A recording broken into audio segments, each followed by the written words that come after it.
Hi, and welcome to Turin Company, the mother-daughter podcast about everything. Our mission is to make herstory, aka history, not by going viral, but by doing something that has never been done before in our family. Whether we have 2 listeners or 2 million listeners, we are bringing you our very best, and hopefully we are learning and growing together in the process. Now let's enter into the Turin Company experience and create herstory, aka history, together. Welcome, welcome, welcome.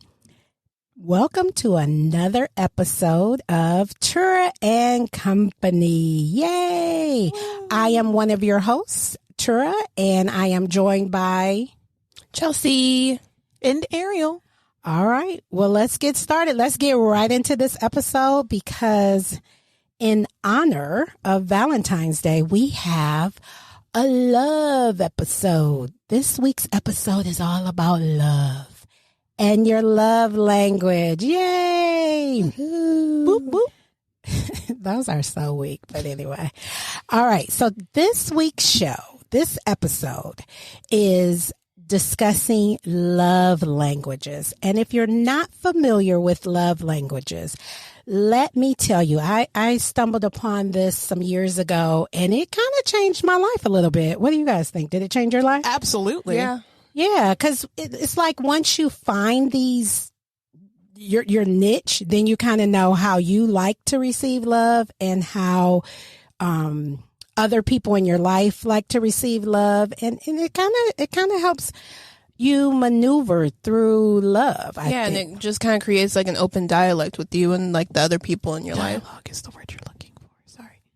Why are you whispering and then like people can't hear you? Right. Open dialogue. I'm sorry. Dialogue. Oh, so it creates open dialogue and just open communication between you and the other people in your life. Yeah. Right. Before you were rudely interrupted by the wordsmith, Ariel. So let's talk a little bit. Let's tell the people, just in case there's anybody out there listening that is not familiar with love languages. We first of all want to say this episode was not sponsored by the Love Language Creator. It's just something that we wanted to bring to you guys for the Valentine's Day season.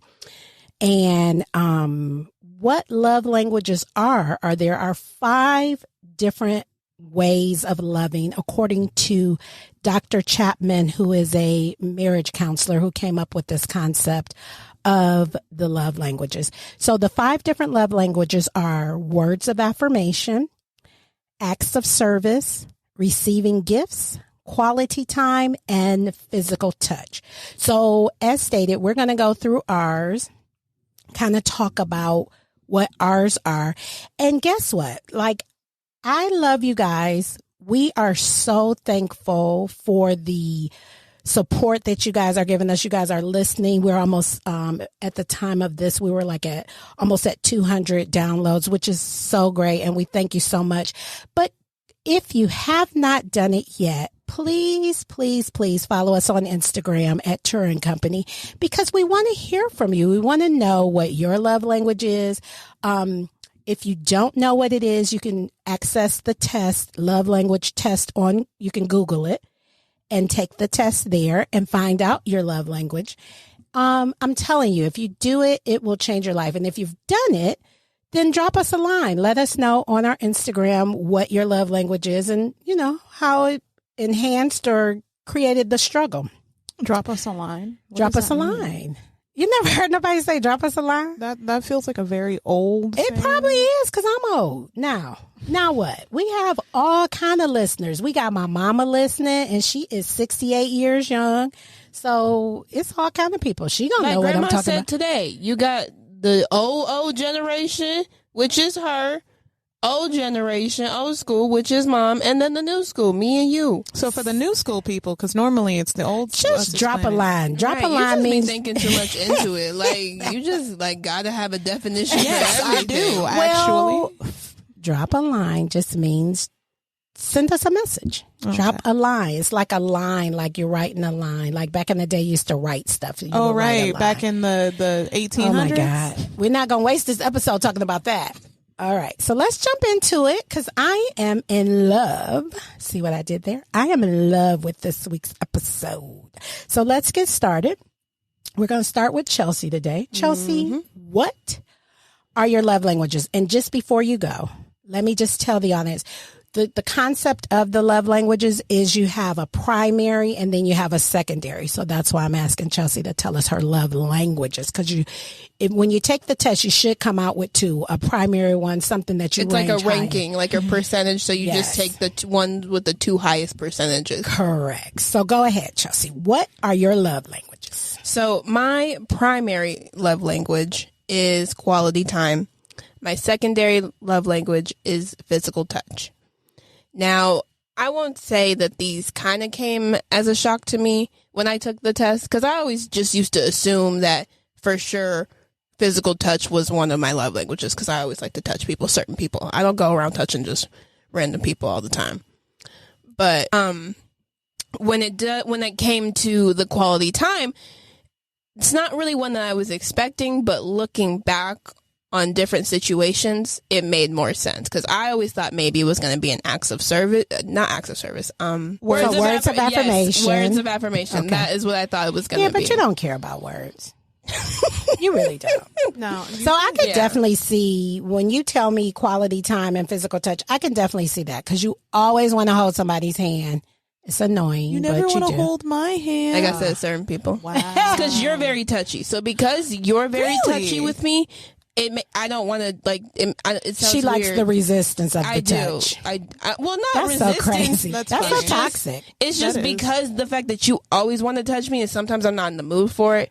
The fact that I always want to touch somebody, like, I either want to touch somebody who maybe I don't touch a lot, or touch someone who is cool with me touching them. That's funny, because I actually, it's only with you though, because I actually don't like being touched normally, but we'll get into that later. Okay, so let's talk about how your love languages.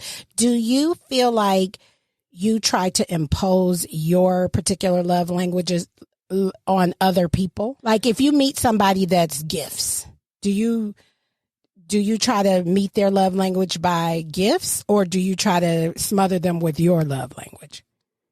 And see, I feel like I try to accommodate for their love language. Like, perfect example. My best friend, her love language is gifts. She's one of those, you tell her one little thing, it's locked into the vault. She sees it. She's and let's be clear, it's receiving gifts. Because a lot of people think it's giving gifts. It's not giving. The language is receiving.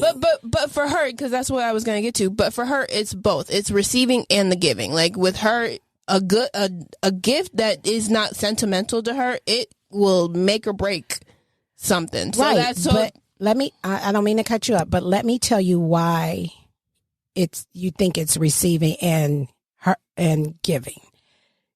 The giving part is because her love language is receiving. So she's trying to give her love language to other people. Does that make sense? Yeah. So that's why, because the love language is receiving.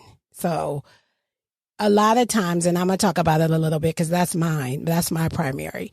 A lot of times you try to put your love language onto other people. And so that's why I'm asking you, do you ever find yourself doing that? I don't think I do. I don't.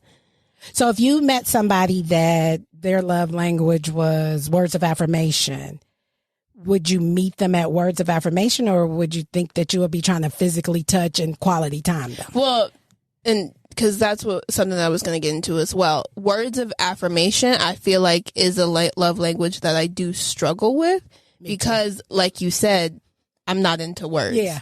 So, and it's almost like words of affirmation. It's like on the total other end of the spectrum of the language, because I struggle with that one too. And then I feel like because I'm a quality time kind of person, I want to show you more than I want to tell you. Right. Like you always say that you could spend time with somebody in total silence. In high school, me and my best friend, I used to just go to her house and we would just sit on the couch, even take a nap, and we would just sit in silence for hours. But to me, we was hanging. Like that's what we did. Right. To me, there's no such thing as, if I'm really cool with you and I really like you, there's no such thing as awkward silence to me. Right. I'm totally fine with us just sitting in silence and not saying anything to each other, because to me, I'm completely fine with that. Right. Got it. I mean, I could see that. I can definitely see that. And so the answer to the question, I just want to make sure you answered it, is you don't have a problem with forcing your love language or onto somebody else, like that might have a different one. And don't wait. I'm asking. Because I feel like you just changed it. No, I didn't. Did I? I feel like you said it differently. So, if my understanding correctly. Yeah, you said it differently. So do you tend to force your love language on other people? Yeah, I thought that's what I asked. No, it's not. Okay, well, that's what I meant to ask. Okay. And I said, no, I don't. I don't think I do that, no. All right. You got anything else about your love language? I do think, knowing the person, especially like if you're dealing with like a significant other or someone that you are, because this could be friendships too. Right, like friendships and things like that. But I feel like if you are co-workers, this family, is very I mean, when you can find out your co-workers, it just explains so much. Because and I hate to be always harping on work relationships, but let's be honest, we spend a lot of time at work. So it's always good to know the people who you're around, so you can know how to click with that person, right? Yeah. I'm sorry, I think I cut you up. No, you're totally fine. This is your show. Hey. Yeah, it is. It's our show? No. It's her show. It really is mine. Tura. Well, I tried. Tura. I might, whatever. So next is mine. And my love languages are, my primary is receiving gifts. Baby, you give me a gift and I'm going to love you forever. Because that's just my thing. And it's so crazy. I can kind of know where it came from. Or maybe I can pinpoint when it started happening. Because I remember, my mother, it was so crazy. She would, sometimes what she would do is she would go shopping for me when I was younger. And then I would come home and she would have the clothes or whatever she bought laid out on my bed. So cool. And I used to be like, oh my God. So I think by her doing that made me just think receiving gifts was a big thing. It's just, I don't know. It just clicked for me. Because she's not very affectionate. So, let's call grandma out. No, she's not gonna like that. She gonna want to come on the show that she's affectionate, but right. I know what you mean. She tough. Yeah, we ain't about to be hugging for no reason or nothing. Right. I got you. So receiving gifts is my primary. And then my secondary is one that I think these two go together. When I tested for these two, I was like, okay, I get it. Acts of service. So acts of service, that's a weird one. I had to dig a little deeper into that one, because acts of service is like people doing service things for you. So example, your dad going just for no reason, going to fill up my gas tank and being like, babe, I've filled up your gas tank. You're good. Stuff like that. Just stuff that they know would brighten your day. And just a service, right? It's not necessarily a gift, but it's a service. So kind of when you were talking about your best friend, her secondary, do you know what her secondary is? I do not. It's probably acts of service, because those two are very closely related. And that's probably why she likes to do stuff for other people too, because that's another way. So when I read the book, because there is a book, so if you want to go get the book, go get the book. There's two kinds. There's the one for married couples or just for couples, and then there's one for singles too. And then there's also one for parents for children too. Yeah. So there's a couple out there. Look them up. So when you get the book, they kind of dive into more specifics of what each one is and how they look and what they look like. So like I said, for me, receiving gifts, I'm telling you, I love that one. And it's so funny that a lot of the people who are in my life do not care nothing about gifts. They don't care about giving them to me. They don't care about nothing. They don't care about I'm not going to name no names, because, people be getting their feelings hurt. But a lot of the people who are close to me do not care nothing about no gifts. And that's why I was kind of asking you, does it sometimes get in the way, or do you try to impose yours on other people? Because it's just natural, I think, right? Because mine is receiving gifts. It's natural that I want the people around me to give me gifts. I mean, is that crazy? No, not really. Right. Or you want people to do things for you without you let's specify. When you say acts of service, and as someone who knows you, it's not necessarily for you acts of service. It's random acts of service. Yes, that's true. That's true. I mean, it's just things that you wouldn't normally do, right? Right. Like you'll ask us to do things for you and we can tell that you appreciate us doing them for you. But the happiest you specifically get is when somebody does something without you having to say it. Right. Like surprise me with it. Yeah. But like how if I were to try to surprise you and do the dishes, but then you tell me to do the dishes and that's not going to make me want to do the dishes. Exactly. Yeah. That's a whole nother show because you're just disobedient and rebellious, and that's a whole nother show. But anyway, so here I am. My primary love language is receiving gifts, and I'm surrounded by people who I know that they love me. I know that they care about me, but they just don't care about receiving gifts. Like how you said, you struggle with words of affirmation. So let's talk about your dad. His love languages are words of affirmation, which I have I'm telling you, I struggle with that one because my words are not affirming all the time. And that's just me being transparent and real. I just don't always have affirming words for you. Words don't mean nothing to me sometimes. Right. I mean, words have power. I know that. But to sit around and be like, oh, my God, you're the greatest.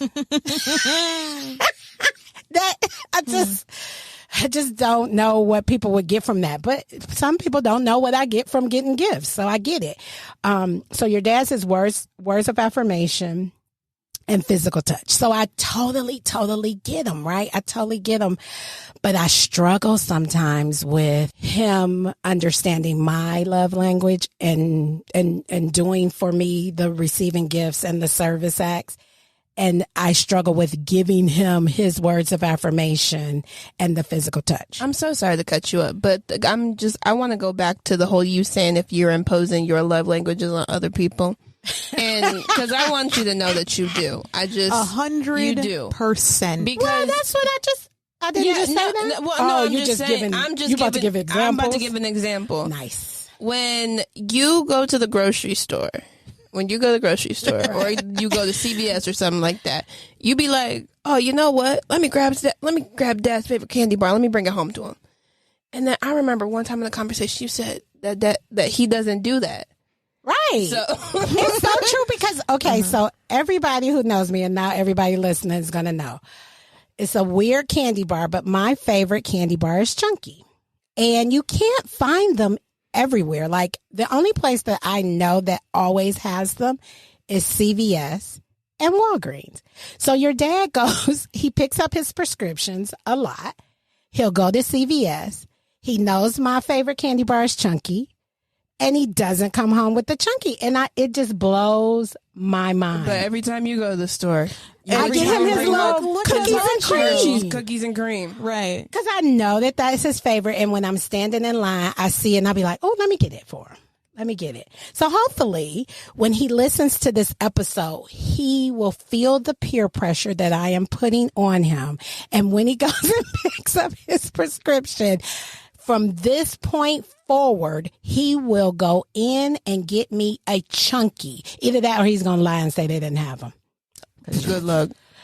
Yeah, I know. But I'm just saying, it's just so weird. But it's so funny how people want you to understand their love language. Like I'm sure if he tries to touch my hand and I go, boom, move, get out of my space, that's going to hurt his feelings. Yeah, because it hurts mine. Oh, my God. I can't. I need a new batch of people. I need to find some. So people listening, the listeners, the company, listen. If your love language, when you take that test, is receiving gifts or acts of service, let me know because y'all need to be my new best friends because I need to surround myself. No. I need to surround myself with people who have my same love language so we can love each other. Gosh. Got it. Yeah, I hear you. You hear me? Noted. Okay. 100%. Long No, as trust me, I would love it if I had more people in my life who are about that quality time. Right. Even though, Is it wrong to just go like scaping, like searching the people out? Like, what's your love language? Right, like I wanted. That's like a big thing to me. I remember I was talking to this dude and I asked him. I was like, "Do you know what your love languages are?" Like, I straight up asked, I like, don't "Do you think know?" that's a bad thing. If not, I'm gonna send you the link, and we gonna take the test right now, and you gonna screenshot. Which it's not no know guessing, what? because You I know think that's what a lot of people do. I think a lot of people are very familiar with love languages and know like the basics, like acts of service, words of They're gonna know affirmation. now. And a lot of people make them up nowadays. they just and guess. No, or they'll be like, "Oh, my love language No, is right. and Take it won't be the one of the test. 5. No, Yeah, take the it's test. got to be one of the 5. Right, because let me tell you. So on one of the dating apps, there's a prompt and it says, "What's your love language?" And then somebody, I saw somebody had the audacity to put all 5. No, that's not how it works, Go baby. away. Like, I need you to You really. can have remnants of, because I was thinking about this as we were preparing for the show. I was like, is there a way that you can have remnants of all of them? And it is, right? But you're not going to be high in all of them. And that's why I Right. told you that somebody, I think it was you, who Wait. told me you were very close. You woke me up out of my sleep to ask me what my love Because language you sleep too much. You need some vitamins. But anyway, if you're close, when you take the test, if you're very close with the score in a couple of them, that means you really need to go You need back to and think redo the about it. test. You probably need to redo the test, and you need That's to her make sugarcoating it because she told me I was lying. well that too. I'm not saying that you guys are lying, but this is what I'm imploring you to do. If you take the test and it comes out that you're close in a lot of them, like you got a real good spread, think about how you thought when you took the test, because it's not about how you want people to treat perceive you. Yeah. It's how you, is it how you show it? So I actually read a little bit of on this like a long time ago. Mhm. They actually say in the book that if you get a bunch of close scores or you can't distinguish between one, it means you were trying to get a specific love language. See, that's why I said you was lying, Chelsea, because you're Like you're trying you're trying to beat the system to show, oh, I'm actually this. Right. So just think about, and as you go through the test, because it's only a couple of questions, as you go through the test, you'll start seeing a recurrent theme of what you kind of like, and you kind of can figure it out a little bit. So it's going to be so fun. I hope you guys engage with us in this one, because I really am curious to find out what our listeners' love languages are. So hit us up. It's so funny because I think we say it every episode. Hit us up on, or is it hit us up? Is that what we say? Yes. Hit us up on Instagram. And you will not believe, like when the episodes launch, I get so many text messages. I call it press day. Right. Right. Sunday, our episodes launch on Sunday morning, and me and Chelsea, you should see us. We are usually in the headquarters, which is my room, doing press day, like going through the Instagram, going through our phone, because we're getting these messages. And so many people send us text messages, and we love those text messages. We love that you guys want to reach out to us, but send us a note. Send us a text message by all means, but also reach out to us on Instagram. Just start that conversation. I think that's the reason why we started this. We didn't just start this show or this podcast just to sit here and talk all We do day. that all the time. We do. That's what we do. So we did it so that you guys can hang out with us. One of my friends at work, Sarah, shout out. I'm calling your name, Sarah. She told me, she said, this podcast is so cool because I feel like I'm just hanging out with you guys. Like I'm sitting at the table talking to you guys. And I love that. Like when she told me that, my heart got so warm because that's why we did this. That's why we started this. So shout out to Sarah. You're sitting at the table with us. She's one of our steady listeners. She listens every week on our Monday drive to work. So I love you, Sarah. Anyway, let's get back to love languages because Ariel gotta go. Am I done? Did I say that? Did I say all that I wanted to say? I think so. Yeah. I think the last part that I wanted to say is I really want to say that I get caught up sometimes and try to make people live in my love language.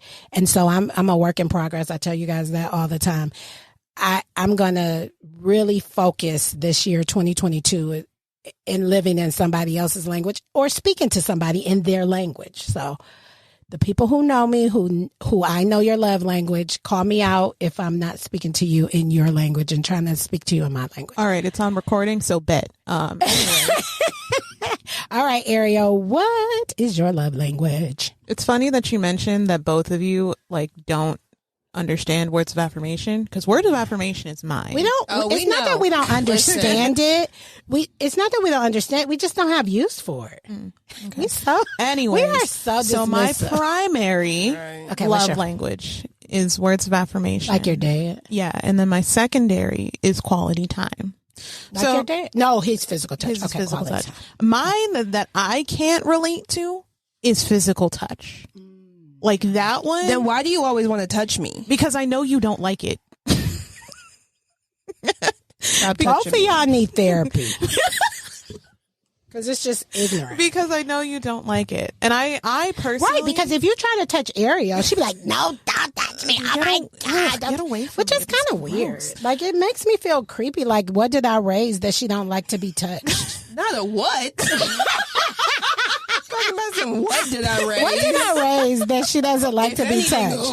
Because she's not. I don't know. When she's having that not touch moment, it's a what? What did I raise? Okay. Who raised you? Well, you and Dad did. I know, but that's beside the point. Where'd you come from? You know what? I'd be saying, I mean, just Ariel in general, when you look at her, you'd be like, where did you come from? Oh, don't be rude. Oh, right. I'm just saying. That might come off on the show as not. It's fine. You know. She understands. I do. But the listeners might not. That was a little crude. For context, listeners, Chelsea and I have a lovely back and forth sibling relationship because she and I are very close in age, right? So since we're close in age, we grew up together. We went through our hormones at about the same time or whatever. Don't look at me like that. So she and I go back and forth about stuff like this all the time, and it's perfectly normal. So I know I have the rest of my life to get her back. But back to... And you'll probably get her back right immediately. Okay, go ahead. But anyways, my primary love language is words of affirmation. Now, one of the things that I've noticed when it comes to words of affirmation is that a lot of people think that I'm swayed by people's words. And I'm not. So if someone were to say to me like, oh, I think you're great, or, oh, I can tell when you're not being genuine. Right.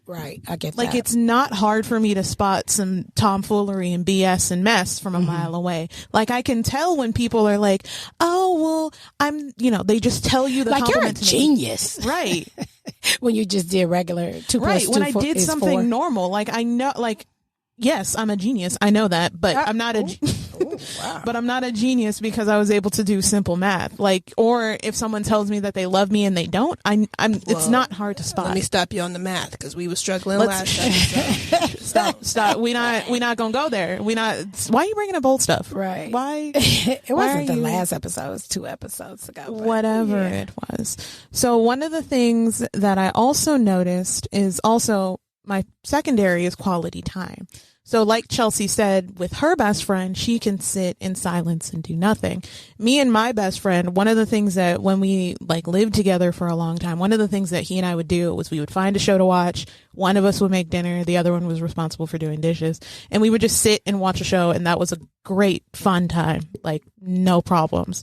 As a matter of fact, when I lived in a college apartment, I had 2 of my roommates at the time take the test. Oh, okay. So I kind of sat them down and I was like, look, I don't care what you have going on right now. You're dropping everything and taking this test. Yeah, that was a good idea. So you could see what you was living with, what you was dealing with. Yeah. And what my friends were actually like. I can't remember what all of them were, but I remember one of them was quality time, which is my, secondary, which made sense to me. Who was it? Do you remember? Because the reason I'm asking is because I was going to say, the persons who was quality time, did you find yourself having a better connection with them? Because that's what I keep saying is I feel like if I met somebody who's love language was receiving gifts, I feel like that would be like, oh my God, like, I mean, yes, I will say that roommate and I did like hang out together more. Like he and I were we had classes together and we would like go to lunch after classes or something like that. Or we would hang out in the living room and watch YouTube videos or something like that. So I guess so. I think I of all of my roommates, he and I weren't the closest, but he was absolutely the second closest of all of the people that I lived with. Okay. The other thing that I wanted to mention is that I can't cite my source on this one, so I'm sorry, but I heard somewhere that your love language is also usually the way that you self-sabotage. I never heard that. And just to give you... Tell us about it. Absolutely. So one of the things that I mean by that is think of like after you take the test and, you know, you find out what your love language is. Let's say that you are quality time. When you're feeling like sick or low or just really just like in a low place, do you self-isolate? Absolutely. Okay. One of my things is words of affirmation. My primary is words of affirmation. So one of the things that I used to have a really bad problem with and that I'm still working on to this day is I have a bad habit of negative self-talk. So I have a tendency to say like, oh, I'm stupid. I don't say I'm stupid anymore, or I say I make stupid decisions or something like that. You be saying stuff like that to yourself? We just talked about that on one of the episodes. I don't say that I'm stupid anymore. I say I make stupid decisions, and that's fine. Sometimes I don't make the right choice, but sometimes I make so stupid basically, you because yours is words of affirmation, you start having some negative words. Yeah, negative thoughts, negative words, or since my secondary is quality time, I have a tendency to self-isolate. Like, for example, if I were to live by myself right now and I did not want to talk to nobody, nobody would hear from me from like a week. Got it. Like if I were really just like not wanting, like sometimes I just don't want to, like, y'all know this. You don't want Sometimes to be bothered. Right. I'll be in my room all day and y'all will forget that I'm even there, and that is perfectly that is fine so for true. me. We call it the apartment. Yes. Ariel be in her apartment.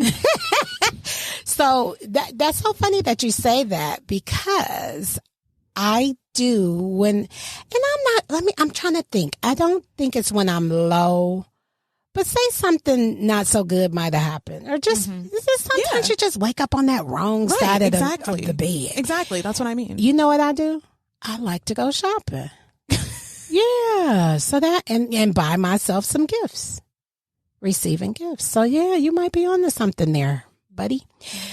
Yeah. So when you guys take the test, take a look at that. That's stage 2 of the love languages that I never even knew was a thing. I just made the connection just now. So I wonder if somebody's love language is quality time and they don't feel good. Self-isolate. You self-isolate. If somebody's... Absolutely. Because I'm the biggest when it comes to like, maybe not necessarily like with y'all because I live in the house with y'all, but when it comes to like my friends, like where it's like they'll text me and they'll just want to hang out and I'm just like, I'm not in the mood for it. And you know, I think just with the pandemonium, the Pandolce. Yeah, you know, I was thinking about this today, and I don't want to go too deep into it because it really is a little bit off topic, but I was thinking earlier today, I was like, COVID has really changed the way I interact with people. Like, I kind of feel like I used to be like super social in a crowd. And recently I was in a crowd and I did okay socially, but I felt a little weird. Like, cause I hadn't been in a large crowd like that in a long time. So I felt a little weird. You know, I still maintained, I still, you know, said, hey, how you doing? And lately the small talk is a challenge. Irony from words of affirmation, hate small talk. Hate it. And you know, I never used to hate it, but now I'm just not really good at it anymore. I'm like, yeah, it's weird. So this pandemic is really changing me socially. I'm noticing some things because I'm like, I noticed that very recently when I went to an event, it was a lot of people there, and it was, I ain't gonna say I was getting anxiety or nothing like that, but it just was, I felt the difference. Like, I felt like I was super clingy with your dad, like talking to him a lot. like kind of just because I felt comfortable because that's who I usually talk to, right? So I just, yeah, it was weird. Anyway, we're not going to go too far into that. But were you finished? I don't want to cut you up. No, I think I was finished. Just to surmise and wrap it up, just knowing your love language, it does affect how you interact with people. Like it affects how I interact with my coworkers. Like I am the main person to walk around the office giving people compliments. Like I always tell people after they do something for me or after they help me with something. Are they genuine? They are actually. Like I wouldn't say it if I just looked at her like that. Well, because I'm not coming at her, but I just was making, that's the reason. other thing Let that me tell you the comes with reason why I asked. Because sometimes you can compliment a person just sometimes to fill the space. Does that make sense? that does, but that can be for other people, but that's not me. Yeah. I'm not saying it was. I know. That's, I think, why I asked. Because I feel like sometimes, like, this has happened to me before.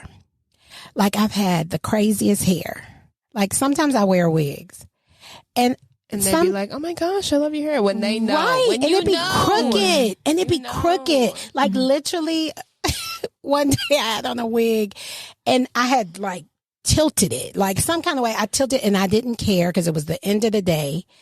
And I went to the grocery store and this guy just was like, I love your hair. And I was like, dude, you gotta be quick because the wig was twisted. Like sometimes you just feel like they're giving you the comment because they feel like they have to. Or they're trying to lift you up. Right. Like they felt like I don't need it. Yeah, I don't need it. You don't have to do it. The kind of words of affirmation I am, I'm not going to say it if I don't mean it. Yeah. I get it. Which is one of the reasons why I can say that I can spot a fake compliment a mile away. That's what I'm saying. Because sometimes people be fake compliment you. Like, you be like having on, like sometimes you wake up late and you put on some green shoes and a purple pair of pants and a yellow shirt. Right. And then people will be like, oh my God, that outfit is revolutionary. So cute. No, it's not cute. You start calling you ranch because you dressing. No. Wait a minute. Say it one more time, Chelsea. Start calling you ranch because you dressing. Oh my God. One time I came downstairs in the morning, get ready to go to work. This was years ago. And Chelsea was like, I'm going to call you ranch because you dressing. And I thought that was that was a Gigglebot.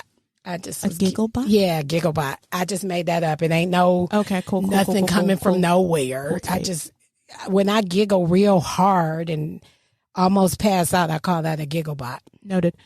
But yeah, no, I notice a lot of people try to give a compliment. Wait a minute.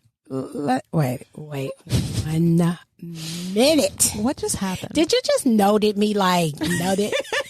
Because I told you what noted means to me. So, listeners, just to let y'all in on the joke, is Tura. I'll tell it. Mm-hmm. So back in the day, I used to have this job. It was years and years ago, and people used to like send me emails.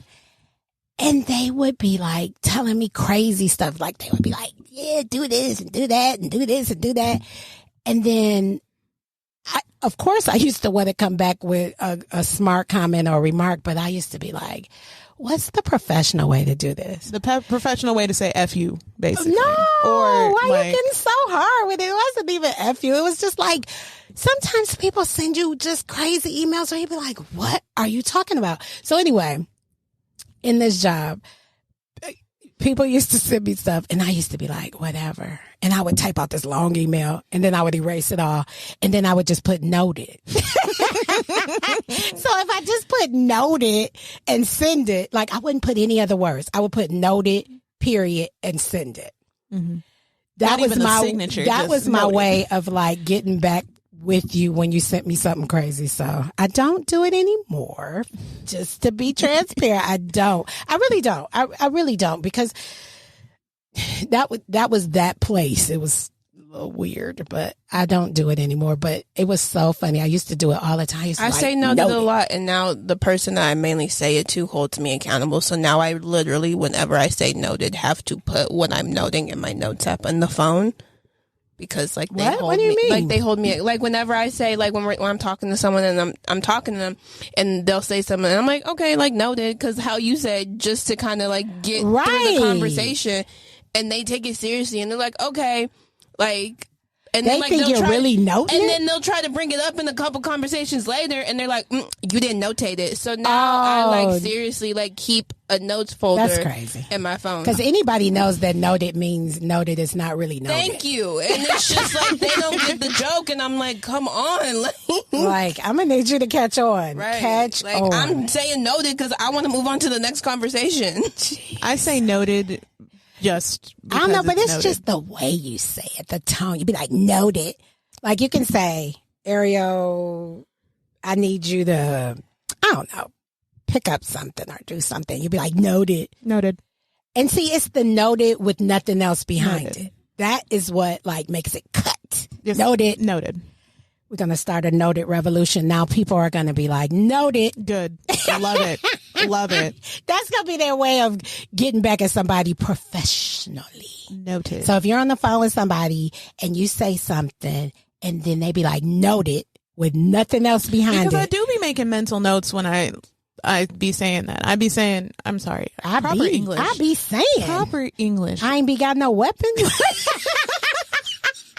What is happening right now? When I usually say noted, it's usually followed in my head by a thought. Maybe I don't want to say said thought out loud because it may not be nice. Yeah, noted. But Noted. All right. Noted. All right. So, did you have any other wrap ups? Nope, that's it. That's it. I feel like you didn't talk about your love languages that much. Do you try to impose your language on other folks? Absolutely. You do? Okay. I do. I tell y'all, I say nice, and I just That words of affirmation gets us all the time because we are not affirming. We're not like we and I be always have wanting to, y'all like, to give me compliments, but you don't. and we and be also, like having to walk on eggshells with you because if we don't say it right, Oh, right. and things So like that. I'm glad you brought that up because when it comes to me in words of affirmation, it doesn't just affect the words that you say, but it affects how you talk to me. Because you can't just talk to me any old kind of way. We know. It's just, it's so much. Yeah, there's a The lot. words, that we and just because we use so many words, like I am a talk. I don't know if y'all have noticed, but I likes to talk. This is what I do. I've been doing it since I was a small child, and people have been telling me to be quiet, and I will not be quiet. I will talk however much I want to talk. But anyway, so I just talk, and so Ariel just be so sensitivity, like, and your dad too, like I cannot. This is what gets me with your dad. I'll say, you always blah blah blah, and he won't hear nothing about the blah blah blah. All he hears is the always. and then he going. So what kind of words are those? Always, never. Affirmatives. He words of affirmation, affirmatives. He cannot stand for me to say, you always do this, you never do that. I cannot say those words every time. I can never say those words to him because he will pull. I could say 2 whole sentences after that, and he'll say, oh, every time. Oh, I never. It's not every time. Right. Like, and then the argument will go into that word, and it's so crazy. So, you know, all I can say is pray for us, because these people who have different love languages, because this book wasn't out when I got married, I would have thought twice. Psych, just kidding. Uh-oh, that's why I choked, because I said some more crazy stuff. That's crazy. All right, well, let's wrap up this episode. We love being with y'all, but we gotta, wrap it up sometime. So my wrap up is, what is your love language? Take the test online and comment on our Instagram at Turin Company. Let us know what your love language is. We are so curious. We really want to know. So this was a fun episode. We cannot wait to hear what your love language is. We will see you guys on the next episode of Turin Company. If you are behind on any episodes, feel free to join us on the Instagram page. The link to access the episodes is there, and you can catch up, because we don't want you to be behind. We kind of talk about previous episodes sometimes in the current episodes. So Gotta make sure you on track. gotta make sure you're on keep track. in the loop. Keep you in the loop. So we love you guys. We wish you the best for this week, and we will see you on the next episode of Tura and Company. Okay, bye. Thank you for joining us. Don't forget to follow us on all social media platforms, Instagram, TikTok, and Facebook. We look forward to you joining us on the next episode. Until then, be inspired and enlightened.